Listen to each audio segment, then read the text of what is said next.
الحمد لله على إحسانه والشكر له على توفيقه وامتنانه وأشهد أن لا إله إلا الله وحده لا شريك له تعظيما لشأنه وأشهد أن محمدا عبده ورسوله الداعي إلى رضوانه صلى الله عليه وعلى آله وأصحابه وسلم تسليما كثيرا يا أيها الذين آمنوا اتقوا الله وقولوا قولا سديدا يصلح لكم أعمالكم ويغفر لكم ذنوبكم ومن يطع الله ورسوله فقد فاز فوزا عظيما أما بعد chers musulmans, Allah tabaraka wa ta'ala nous dit dans le Coran إنما الحياة الدنيا لعب ولهو وزينة.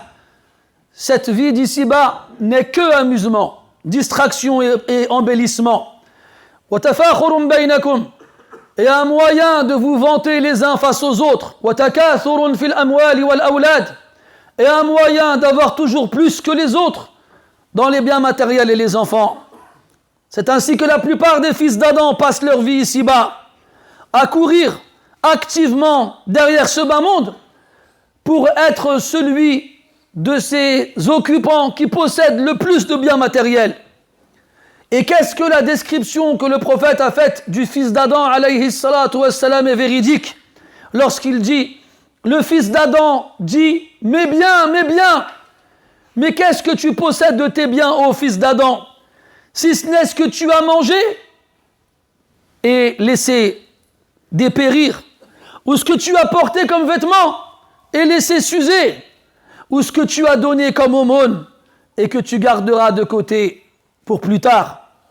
C'est comme ça, jour après jour, mes frères, qu'on passe notre vie ici-bas, à courir derrière la fortune et la richesse. Car Allah nous a décrit dans le Coran comme étant très amoureux des biens matériels. وَإِنَّهُ لِحُبِّ الْخَيْرِ لَشَدِيدٌ. Il a un amour envers les biens matériels très fort. Cet amour, il est tel qu'il nous distrait et nous fait oublier l'au-delà jusqu'à ce que notre échéance arrive. Et à ce moment-là, on aura été en conformité avec le verset où Allah Ta'ala dit la surenchère vous a distrait jusqu'à ce que vous visitiez les tombeaux, jusqu'à ce que vous mouriez. Et parmi les gens, alhamdulillah, il y a des croyants qui pensent et qui croient et qui sont certains même qu'après la mort, il y a l'au-delà, un monde éternel, sans fin. Donc, malgré le fait qu'il croit en l'au-delà, lui aussi est entraîné dans la spirale de ce bas monde et passe son temps à lui courir après pour être le plus riche possible. Mais une fois sur le point de mourir, il se rappelle que toute sa vie a été préoccupée derrière la course des biens matériels, chose qui l'a empêché de dépenser son argent fi sabilillah. Alors une fois sur le point de mourir, il se met à donner des directives aux gens qui sont autour de lui. Il leur dit, vous prendrez de mon héritage telle somme et vous la donnerez à telle personne, etc., etc. Et là, encore une fois, il ne fait que confirmer ce que le prophète a dit, sallallahu alayhi wa sallam. Quand un homme est venu le voir, il lui a dit, ya Rasulallah, laquelle des aumônes est la meilleure et a la plus grande récompense? Il lui a répondu, alayhi salatu wa sallam, que tu fasses l'aumône wa anta sahihun shahih. Quand tu es en bonne santé et quand tu es proche de tes biens. Après il a expliqué, takhsha al-faqr wa ta'mulu al-ghina. Tu as peur de la pauvreté et tu espères la richesse. Et la plupart d'entre nous, on est comme ça. On est dans un âge où on ne craint pas la mort, en général, et on n'a pas de maladies qui nous font craindre une mort proche. Et on a de l'argent. Mais cet argent-là, on y est tellement accroché parce qu'on veut devenir riche et on a peur d'être pauvre. Résultat, qu'est-ce qu'on fait? On ne le donne pas. On le garde pour nous. Mais la meilleure des aumônes, c'est celle qui est donnée par cette personne-là. Celle qui est en bonne santé et qui a de l'argent auquel il tient. Quand il donne son argent, lui, c'est mieux que celui qui attend le dernier moment. La vieillesse et la maladie. Quand il sent que ça y est, c'est proche, alors il va dire aux gens autour de lui, vous prendrez de mes biens telle somme et vous la donnerez à un tel et à un tel. Et n'oubliez pas que j'ai emprunté à telle personne telle somme. Et il fait ses comptes. Mais là, pourquoi il fait ses comptes à ce moment-là? Parce qu'il sait qu'il va mourir. Il sait qu'il est vieux. Et que cet argent qu'il a passé son temps à ramasser ne lui est plus d'aucune utilité. Alors il se dit quoi? Bon, maintenant que je n'en ai plus besoin, je vais le donner fils sabilillah. Mais cette aumône-là ne vaut pas l'autre. Quand on a besoin, quand tu es en bonne santé, tu ne penses pas mourir bientôt, et pourtant, tu donnes ton argent fils sabilillah. Et ce hadith, il nous fait comprendre que l'aumône aura une récompense différente en fonction de l'état de la personne qui la donne. Comment il est au moment où il la donne. Et ce hadith, il fait aussi référence à une chose qui est quasiment inconnue et délaissée de la plupart d'entre nous aujourd'hui, c'est al-wasiyya. Wasiyya qu'on traduit en français par le testament. Testament, ou un terme qui lui est plus précis, mais pas très connu des gens, c'est le legs post-mortem. C'est-à-dire que je décide de donner quelque chose m'appartenant à quelqu'un, mais il ne l'aura qu'une fois que je serai mort. Ça, on l'appelle en arabe wasiyya. Et les musulmans, depuis longtemps, génération après génération, siècle après siècle, s'accrochaient à la wasiyya. Ils savaient qu'une fois mort, il y a peu de chances qu'on pense à eux pour faire des aumônes. Ils savaient en lisant le Coran qu'Allah Ta'ala dit وَأَنْفِقُوا مِمَّا رَزَقْنَاكُمْ مِنْ قَبْلِ أَنْ يَأْتِيَ أَحَدَكُمُ الْمَوْتِ, et dépensez de ce qu'on vous a donné avant que la mort ne vienne à l'un d'entre vous. فَيَقُولَ رَبِّ لَوْلَا أَخَّرْتَنِي إِلَى أَجَلٍ قَرِيبٍ فَأَصَّدَّقَ وَأَكُن مِنَ الصَّالِحِينَ. Au moment où la mort se présente à nous, on dit Ya Allah, laisse-moi encore un peu de temps, une échéance proche. Pourquoi faire? Afin que je fasse l'aumône et que je sois parmi les vertueux. C'est trop tard. Quand la mort se présente à nous, on ne peut plus revenir en arrière. Donc plutôt que d'attendre ce moment-là et d'espérer qu'on nous laisse un peu plus de temps pour faire l'aumône, on écrit. On fait un testament, ce n'est pas forcément un écrit, ça peut être oral aussi. Mais on fait comprendre à nos proches qui vont s'occuper de nos biens après notre mort qu'on veut donner une partie fi sabilillah. Parce que mes frères, ce n'est pas tout le monde ici qui va mourir et va laisser des enfants pieux qui penseront à lui après sa mort et qui feront des aumônes pour lui. Il y en a qui vont avoir ça, walhamdulillah. Mais ce n'est pas tout le monde. Et quand bien même Allah il te laisserait des enfants pieux qui feront des aumônes pour toi après ta mort, jusqu'à quand ils vont faire des aumônes pour toi? Et ils vont donner combien? Et ils n'auront jamais une meilleure intention pour toi que toi-même pour toi-même.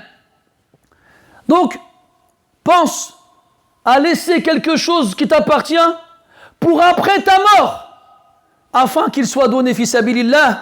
Comme ça, les récompenses te parviendront alors que tu seras 6 pieds sous terre.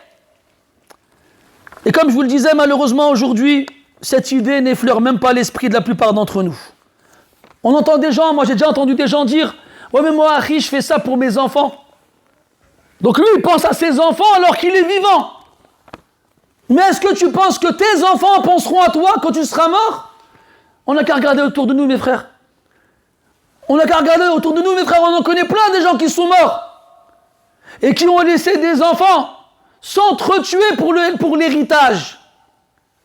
On a vu des gens ne plus parler avec leurs frères et leurs sœurs, avec leur mère, pour une question d'héritage. Et toi, tu attends à ce que ce genre de perte, que toi, tu sois l'exception qui fait que quand tu vas mourir, tes enfants, ils vont prendre ton argent, vont le donner fils sabilillah sans que tu leur demandes quoi que ce soit. Ya subhanallah. Pense à toi, ya akhi. Toi, tes enfants, tu en es responsable. Tu dois les nourrir et les vêtir et t'occuper d'eux. On ne t'a pas demandé de penser à eux après ta mort. Surtout quand ils seront à un âge adulte où ils n'auront plus besoin de toi. J'entends des gens qui me disent, moi j'ai pris un crédit, j'ai acheté une maison, c'est pour les enfants. Ils t'ont demandé quelque chose, les enfants? Et celui qui n'a pas pris de crédit, il ne pense pas à ses enfants? Il n'y a que tant que, alhamdulillah, ils ont un toit au-dessus de leur tête. Qui t'a demandé de désobéir à Allah, toi, pour les enfants? Et tu ne laisseras pas quelque chose de meilleur à tes enfants, si ce n'est la foi et la piété. Pas des dettes et des moyens de s'entretuer. Parce qu'on les voit, les enfants à qui vous pensez en achetant des maisons. Qu'est-ce qu'ils font une fois que vous mourrez? Ils font quoi? Ils la vendent, votre maison. Vous croyez ils la gardent? Ils ne la gardent pas, votre maison. Comment vous voulez qu'ils vivent dedans? Ils sont 4, 5, ils sont tous mariés, ils sont tous des enfants. Ils ne peuvent pas tous vivre dedans, c'est fini ça. À une époque au bled, oui, ça se passait comme ça. C'est fini ça, mes frères. Ça marche plus ça. قال لك j'achète une maison pour mes enfants. Tes enfants ils vont grandir, ils vont se marier, ils vont faire leur vie. Eux aussi voudront des maisons, eux aussi voudront avoir leur famille. Ils ne voudront pas se partager une maison avec leurs frères et leurs sœurs et leur mari et leurs femmes et leurs enfants. C'est quoi cette idée-là? Elle marchait avant, ça marche plus. Aujourd'hui, c'est plus la même chose. Donc qu'est-ce qui se passe? Billah alaykoum mes frères, franchement. On en connaît tous quelqu'un comme ça. Il est mort. Quand il est mort, qu'est-ce qui s'est passé? Ils ont vendu sa maison. Et puis chacun il a pris sa part et chacun est parti faire ce qu'il voulait avec. Tout ça pour ça? Et toi, t'es où? Dans ta tombe. Et toi, les hasanat, c'est fini. Donc réfléchis bien, ya akhi al-aziz. Dis-le que je fais ça pour mes enfants. Là, ya akhi. Tes enfants, alhamdulillah, واكلين شاربين والله يتكفلوا برزقهم. Allah, tes enfants, alhamdulillah, ils meurent pas de faim, ils sont pas dans la rue. Et Allah Ta'ala yarzuquhum bika ou bighayrik. Allah, il va leur donner leur subsistance avec ou sans toi. Et c'est pour ça, mes frères, qu'il faut penser à ces choses-là. Il faut y penser avant qu'il soit trop tard. Et le prophète dit sallallahu alayhi wa sallam que celui qui pense à laisser quelque chose après sa mort ne doit pas passer 2 nuits sans avoir auprès de sa tête son testament écrit. Auprès de sa tête, c'est-à-dire quoi? Son oreiller là où il va dormir. Parce que tu n'es pas à l'abri d'aller te coucher une nuit et de ne jamais te réveiller. Et pour finir, mes frères, une chose très triste et déplorable, parce qu'on a dit que l'wasiyya, ce n'est plus une chose que les musulmans y font. Enfin, la wasiyya comme il faut qu'elle soit faite. Nous, malheureusement, on a un autre type de wasiyya, qui est gouloul ktaba. Qu'est-ce qu'ils disent? On va écrire Flan ktab li martou, ad-dar, ou li bintou, ad-dar. On entend des choses extraordinaires. Un exemple, Foulan, on va l'appeler Abdallah. Zawaj, il s'est marié avec une femme. Dar ma'aha l'oulad, il a eu des enfants avec elle. Wa sha Allah an yutalliqaha. Et Allah, il a voulu qu'il la divorce. Taïb, ouladou ma'aha, dima ouladou. Les enfants qu'il a eu avec elle, c'est toujours ses enfants. هي d'accord, c'est plus sa femme, طلقها ولكن ولاده معها ولاده. Ce sont ses enfants. بعد ذلك تزوج امرأة أخرى. Après ça, il s'est marié avec une autre femme. وهذه المرأة لها ولد من زواج سابق. Cette femme-là qu'il épouse, elle a un enfant d'un ancien mariage. Donc maintenant, il vit avec sa nouvelle femme et son enfant. On ne va pas rentrer dans les détails. Qu'est-ce qu'il fait, monsieur? Il va chez le notaire. Et il écrit la maison, il écrit les terrains, il écrit tout pour madame et son enfant. Puis il meurt. ثم يأتيه الموت. Ses enfants, من زواجه الأول, de son premier mariage, ils viennent. يبكوا على أباهم. Ils pleurent pour leur père. أبانا مات الله يرحمه إلى آخره. Puis, il arrive, il dit à ses enfants, أنتم ما عندكم والو. ما عندكم والو, vous avez rien du tout, vous. كيفاش on n'a rien du tout? C'est notre père. بنا هذاك. Oui, mais il a tout écrit pour sa femme et son enfant. Et après, tanqalibu al-mawaddatu adawa. Et après, qu'est-ce qui se passe? Cet amour qu'ils avaient pour leur père, il se transforme en haine et en animosité. Bi ayyi haqq? De quel droit, toi, tu viens, t'enlèves le haqq, le droit qu'Allah il a donné à l'héritier? Hada la yajouz, haram. Celui-ci est strictement interdit. Le prophète sallallahu alayhi wa sallam, inna Allah a'ta kulla dhi haqqin haqqah. Allah a donné à chaque détenteur de droit le droit qui lui revient. C'est qui? Les détenteurs de droit, c'est qui? Les héritiers légitimes. Et Allah dans le Coran, il a donné les parts aux héritiers légitimes, on appelle ça le fara'id, ashabu al-furud. Ces gens-là, ils ont leur part. On ne peut pas leur enlever. On ne peut pas leur enlever. Et donc, si je ne peux pas leur enlever, je ne peux pas tout donner à un seul d'entre eux. Si Allah il a donné à chacun la part qui lui revient, moi je n'ai pas à venir et dire « Ah non, je ne suis pas d'accord, je vais lui donner plus, je vais lui donner moins. » Ou je ne vais pas lui donner du tout. Donnez à chaque détenteur de droit le droit qui lui revient. On n'a pas le droit de faire ces choses-là, mes frères. On n'a pas le droit. Là, il y a des choses, abadan. Et on a un hadith rapporté par Abu Daoud dans lequel le prophète dit alayhi salatu wassalam, un homme ou une femme peuvent adorer Allah et lui obéir pendant 60 ans. 60 ans, 60 amrah min as-salihin. Masha'Allah, tabarakallah. Thumma, ensuite, qu'est-ce qu'il fait? Yadurru ou yudarru biwarathatihi. Il fait du mal, il nuit ses héritiers comment? En les privant de leur part. Ktib. Il a écrit, قال لك. فبسبب هذا يمشي النار والعياذ بالله. À cause de ça, il va en enfer والعياذ بالله. Et Allah dit dans le Coran, من بعد وصية يوصى بها أو دين غير مضار. يعني Allah, il a parlé des parts de l'héritage. Les parents, les enfants, les épouses, les époux. Et après, Allah il dit ça, que cette part d'héritage doit être partagée après une dette. Donc d'abord, je rembourse ma dette. Après, je partage l'héritage. Ou bien une wasiyya. Ou bien une wasiyya. Mathalan, il a dit, vous prendrez le tiers et vous le donnerez à la mosquée. Ou là, vous prendrez le 10e et vous le donnerez à Fulan, ila akhirihi. D'ailleurs, les ulama, ils ont toléré qu'on fasse une wasiyya à un warith à deux conditions. Qu'on fasse un testament à un héritier légitime à deux conditions. Premièrement, qu'il y ait l'accord de tous les héritiers. أن يكون جميع الورثة موافقين ومتفقين على ذلك. C'est pas une surprise comme je vous ai raconté tout à l'heure. Le jour de la mort, il apprend que le père il aura tout enlevé. لا يجوز هذا. Tous les héritiers doivent être d'accord. Si un n'est pas d'accord, il n'y a pas de wasiyya pour le warith. Il n'y a pas de testament pour l'héritier.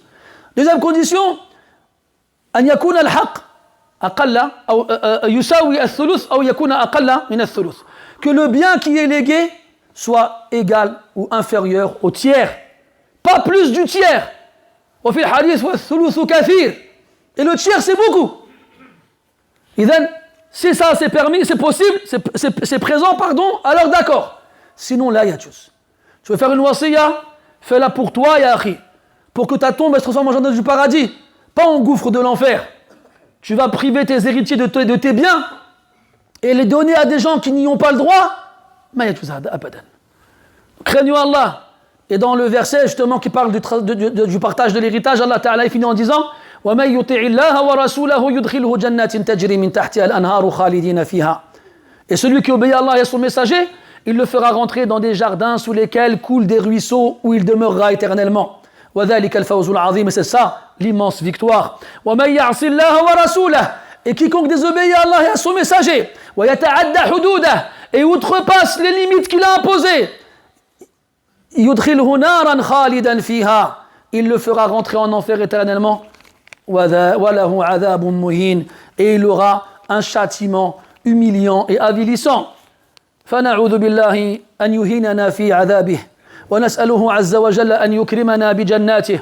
اللهم اغفر لنا ذنوبنا كلها أولها وآخرها دقها وجلها ما نسينا منها وما لم ننسها. اللهم صل وسلم وبارك على عبدك ورسولك محمد وعلى آله وصحبه أجمعين. اللهم وفقنا لاتباع سنة نبيك الكريم ووفقنا للامتثال لأوامرك يا رب العالمين. اللهم اجعلنا ممن اتبع القرآن فقاده إلى الجنة يا رب العالمين، ولا تجعلنا ممن يسمع الكلام فلا يعمل به يا رب العالمين. لا تجعلنا من الذين قالوا سمعنا وهم لا يسمعون، واجعلنا من الذين قالوا سمعنا وأطعنا غفرانك ربنا وإليك المصير. اللهم اغفر للمسلمين والمسلمات والمؤمنين والمؤمنات الأحياء منهم والأموات إنك سميع قريب مجيب الدعوات. اللهم إحدى إمائك تطلب الدعاء لها ولد مريض قد فارقها وقد هجرها وقد ترك بيتها تريد رجوعه إليها، فاللهم من فوق هذا المنبر وفي يوم الجمعة نسألك يا رب العالمين أن ترجع ولدها إليها سالما غانما يا رب العالمين، وقد تاب إليك وقد تبت منه يا رب العالمين. اللهم يا حي يا قيوم قر عين هذه المرأة الحزينة برجوع ولدها إليها يا رب العالمين. اللهم إن لك عبادا يقفون تحت الأمطار الغزيرة خارج المسجد وهم في خدمة بيتك، اللهم أمطر عليهم من بركاتك ورحماتك يا رب العالمين.